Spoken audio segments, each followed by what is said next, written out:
Varicose veins కి సరైన చికిత్స కోసం సంప్రదించండి ఎవిస్ హాస్పిటల్. నమస్తే, వెల్కమ్ టు సుమన్ టీవీ. ప్రస్తుతం మనతో భారతీ శంకర పీఠాధిపతి వ్యవస్థాపకులు అన్నవరపు తిరుపతి మూర్తి అవధాని గారు ఉన్నారు. వీరితో ఈరోజు కొన్ని విషయాల్ని మనం చర్చిద్దాం. నమస్తే అండి గురుగారు. ఓం శ్రీ మహాగణాధిపతయే నమః. గురుగారు, ఇప్పుడు మనకి అమావాస్య ఈ నెలలో 28 అని కొంతమంది అంటున్నారు, 29 అని కొంతమంది అంటున్నారు. అండ్ ఈ అమావాస్యకు కూడా ఏదో కీడు ఉంది అని అంటున్నారు.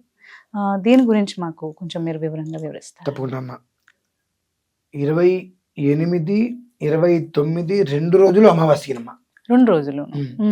రాత్రి గల అమావాస్య 28 మంగళవారం, ఉదయం గల అమావాస్య 29 బుధవారం. కాబట్టి 28 ఉంది, 29 ఉంది.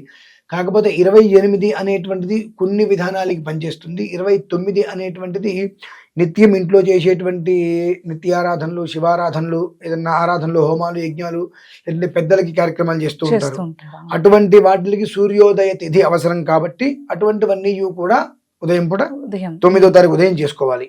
అంటే 29 ఉదయం. 28 సాయంత్రం మనకు అమావాస్య ఉందమ్మా, రాత్రి గల అమావాస్య. అయితే కీడు అనేటువంటి పదం గురించి మనం మాట్లాడుకోవాలంటే మీకు ఒక మాట చెప్తా, మీరు నిజమైతే ఒప్పుకోండి. అడుగుతా, చెప్పడం కాదు. యావత్ ప్రపంచంలో మనిషికి మించిన కీడు ఇంకేమన్నా ఉందండి? మనిషిని మించిన కీడు అంతే అంటారా? అంటే ఒక మనిషికి కీడు జరిగిందంటే ఇంకో మనిషి ద్వారా నీకు జరిగేది. అవును అవును. అమావాస్య వల్ల ఎవరికి కీడు జరగట్లా, మంగళవారం వల్ల ఎవరికి కీడు జరగట్లా. ఒక మనిషి వలన ఇంకొక మనిషికి కీడు జరుగుతుంది. కానీ మనం ఏం చేస్తామంటే ఆ కీడు అమావాస్య మీద తోసేస్తాం. అమావాస్య వచ్చింది, ఆ రోజు మంగళవారం కూడా కలిసి వచ్చింది, మహా కీడు, జాగ్రత్త ఉన్నాడు. ఎవరికి కీడు, ఎందుకు కీడు? అమావాస్య అనేటువంటిది మాస ప్రారంభానికి మూలం. అమావాస్య వెళ్ళిపోగానే మరణం ఏమొస్తుందమ్మా మనకు? మార్గశిరం వెళ్ళిపోగానే పుష్యం, పుష్యం వెళ్ళిపోతే మాఘం, మాఘం వెళ్ళిపోతే పాల్గొనం, పాల్గొనం వెళ్ళిపోతే చైత్రం. అంతే కదమ్మా. మరి ఇంతకు మించిన కీడు ఏముంటుంది మనకు? అంటే మన ఆలోచన మించిన కీడు లేదు కదా. అంటే ఒక మాసానికి ఒక మాసం, ఏ మాసమైన అమావాస్యతో ఎండింగ్.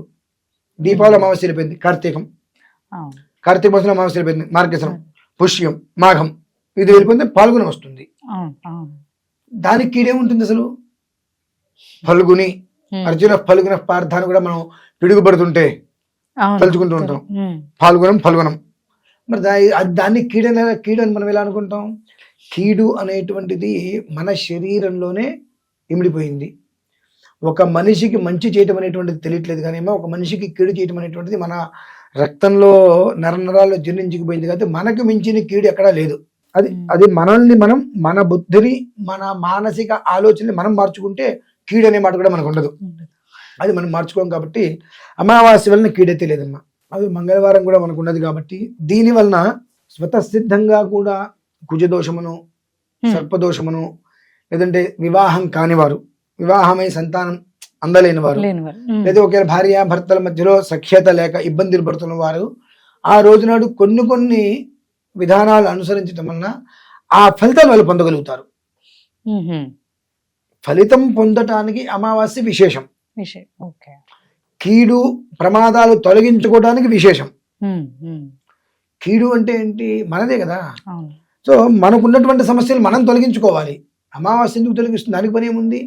అది ప్రతి నెలా వస్తుంది, వెళ్తుంది, కానీ మనకు ప్రతిరోజు ఉంటుందిగా, ఎదుటి మనిషికి ఇబ్బంది పెట్టాలని చెప్పి. కాబట్టి ఈ అమావాస్య మంగళవారాలు ఇలా కలిసి వచ్చినప్పుడు కుజదోషంతో కానివ్వండి, సర్పదోషం కానివ్వండి, కాలసర్పదోషం కానివ్వండి, ఇటువంటి పితృదోషాలు వాటితోటి ఇబ్బందులు పడుతూ వివాహం కాకో, సంతానం కాకో, వీళ్ళు ఎవరైతే ఉంటారో దంపతుల మధ్య సఖ్యత లేక అటువంటి వారికి ఉపయోగమైన రోజు అది. ఆ రోజునాడు వారు చేసుకునేటువంటి ప్రక్రియ ఏదైతే ఉంటుందో వారి యొక్క సంకల్పం సిద్ధిస్తుంది, వాళ్ళు ఆ ఫలితాన్ని పొందగలుగుతారు. అది చాలా సింపుల్ అమ్మా. మనకు ఈ కందులు తెలుసు కదా. మంగళవారం ఉదయం 2 కిలోలు 3 కిలోలు మన శక్తి కొలది కందులు తెచ్చుకొని నీళ్ళల్లో నానబెట్టాలి పూర్తిగా సాయంత్రం వరకు. పూర్తిగా సాయంత్రం వరకు నానిన తర్వాత వాటిని శుభ్రంగా తీసేసి నీళ్ళు మొత్తం వదిలేస్తే, చిల్లుల బేషన్లో పోసేస్తే నీళ్ళు మొత్తం కిందకి వెళ్ళిపోతాయి. వెళ్ళిపోయిన తర్వాత మట్టితోటి ఇంత శివలింగం, మట్టితో ఇంత శివలింగం, లేదా ఇంతదైనా సరే, లేదు మనకి ఎవరైనా గుళ్ళో తెలిసిన వాళ్ళు ఉన్నారంటే ఒక పూటకి ఒక శివలింగాలు మామూలుగా గుళ్ళో ఉంటుంటాయి, అవి మనకి ఇస్తానంటే మనం తెచ్చుకొని మళ్ళీ గుళ్ళో పెట్టేసి మనం తీసుకెళ్ళి. లేదు ఎవరైనా మనకు తెలిసినటువంటి పురోహితులు ఉంటే వారిని అయ్యా మీరు కాస్త వచ్చి మా ఇంట్లో ఇది చేసి పెట్టండి అని అడగటం. హ్మ్. వారు వచ్చిన మట్టితో చేస్తారు, అంటే వారి ఇంట్లో ఉండేటువంటి శివలింగాన్ని తీసుకొచ్చి వారు చేస్తారు. చేస్తా. ఈ నానబెట్టిన కందులు ఏవైతే ఉంటాయో ఆ అభిషేకానికి ఒక 15 నిమిషాల ముందు హ్మ్. ఆ కందులు మొత్తం గిన్నెలో పోసేసి నిండా ఆవు పాలు పోసేయాలమ్మా. ఇంత గిన్నెకి హ్మ్. హ్మ్. హ్మ్. ఆవు పాలు పోసేసుకొని ఆ శివలింగం పెట్టుకుంటే దానికి మహన్యాసాలు అన్నీ ఉంటాయి. అది పూర్తయిన తర్వాత ఎత్తే దేవా అదర్భాగధే యమమావాస్యే సంవసంతో మహిత్వా సానో యజ్ఞం పిపురుహి విశ్వవారే రయిన్నో దేహి సుభగే సువీరం అనుకుంటూ ఇవి కొన్ని రకాల మంత్రాలు ఉంటాయి. అంటే వాళ్ళకి ఏ విధానంలో వాళ్ళు ఇబ్బంది పడుతున్నారు, సంతానం కోసం ఇబ్బంది పడుతున్నారా, లేదా వివాహం ఆలస్యమై ఇబ్బంది పడుతున్నారా, హ్మ్. ఒకవేళ వివాహం అయిన తర్వాత దంపతుల మధ్యన అన్యోన్యత లేక ఇబ్బందులు పడుతున్నారా, లేదంటే వివాహం అయింది గర్భస్రావం అవుతుంటుంది కొంతమందికి పాపం, అటువంటి వాటితో ఇబ్బంది పడుతున్నారా అనేటువంటిది ఒక వాళ్ళ ఏదైతే కనుక శారీరక ఇబ్బంది ఉన్నదో ఆ ఇబ్బందిని అనుసరించి ఒక విధానం ఉంటుంది. ఆ మంత్రంతో రుద్రాభిషేకం మంత్రం చెప్తుంటే చక్కగా ముష్టి ఇట్లా అవును. అయుంగాయుంగాన్ ముష్టీన్ కరోతి అంటారు, ఇలా పట్టుకోవడం హ్మ్. ఆ కందులు. ఆ అభిషేకం ఆయన మంత్రాలు చెప్తున్న సేపు ఆ కందులు ఈశ్వరుడి మీద అలా చక్కగా వేసుకుంటూ మొత్తం ఆయన నింపేసుకొని పూర్తిగా అభిషేకం పూర్తయిన తర్వాత ధూపం దీపం నైవేద్యం. ఆ రాత్రికి ఇంట్లో స్వామివారిని నిద్ర చేయించి మర్నాడు ఆ కందులు గట్టి కనుక పడిపోతే మళ్ళీ ఒక్క 10 నిమిషాలు నీటిలో అట్టుపెట్టి వాటిని తీసుకెళ్లి పావురాలకి వేసేస్తే ఆ పావురాలు ఆ కంది గింజలు ఎంతసేపట్లో తింటాయో అంతసేపట్లో నీకున్న దోషం పోతుంది. హ్మ్. 10 నిమిషాలు తిన్నాయా 10 నిమిషాల్లో నీకు దోషం పోతుంది. వినేవాళ్ళు ఉన్నారు కదా, వినేవాళ్ళు ఉన్నారు కాబట్టి ఇష్టం వచ్చినట్టు చెప్తారా అండి పంతులు గారు, గురుగారు చెప్పడానికి కనీసం లాజిక్ ఉంటుందా అని అంటారు. మన బ్రతుకులకి అసలు ఏదైనా విషయం తెలిస్తేగా. ఎవరైనా ఏదైనా చెబితే మన బ్రతుకులకి ఏమీ తెలియవు, ఎవరైనా చెబితే మనం యాక్సెప్ట్ చేయలేము. అంటే మనకి తెలియదే చెప్పాడు అంటే నాకు తెలియదు కొత్త చెప్పాడు, ఉన్నదే చెప్పాడు అన్న ఆలోచన మనకు రాదంటే అంత జ్ఞానం మనకు ఉంటే ఇలా వచ్చి కూర్చొని చెప్పాల్సిన అవసరం ఉండదు మాకు కూడా. పావురం అంటే అమ్మా ప్రపంచంలో ఎండ వేడిని ఎంతగా తట్టుకునేది అదొక్కటే.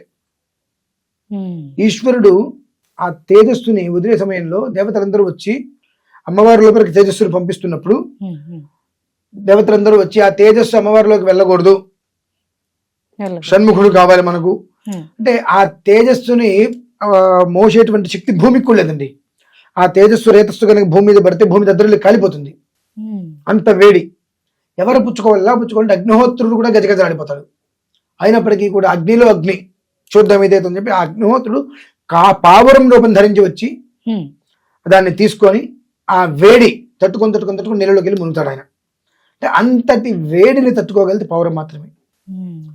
అది కనుక ఈ యొక్క కంది గింజల్ని తినేస్తే ఎంతసేపట్లో తింటుందో అంతసేపట్లో నీకున్న దోషాలు పోతాయి. వెంటనే నీకు దోషం పోయిందంటే నీకు ఫలితం వచ్చినట్టే. నీకు ఫలితం ఒక 2 నెలలు 3 నెలలు నువ్వు ఫలితం చూసావా, దోషం పోయినట్టే వెంటనే. అంతకు మించినటువంటి మనకు నీ దర్శనం నిదర్శనం ఇంకేముంటుందండి. మనం గమనించుకోవాలి. అమావాస్య అంటే కీడు, మనలో ఉండేటువంటి కీడు తీసేస్తే ప్రతిరోజు పండగే, ప్రతిరోజు పండగే. మనలో ఉన్నటువంటి కీడు తీయకుండా అలానే ఉంచి ఎప్పుడు ఎదుటి మనిషి మీద 24 గంటలు ఏదో ఒకటి మనం నేపథ్యంటే మనం బ్రతుకున్నంతకాలం మనకు చీకటే. అంతేనా, అదొక్కటి గమనించుకోవాలి. చక్కగా చెప్పారు గురుగారు, ధన్యవాదాలు.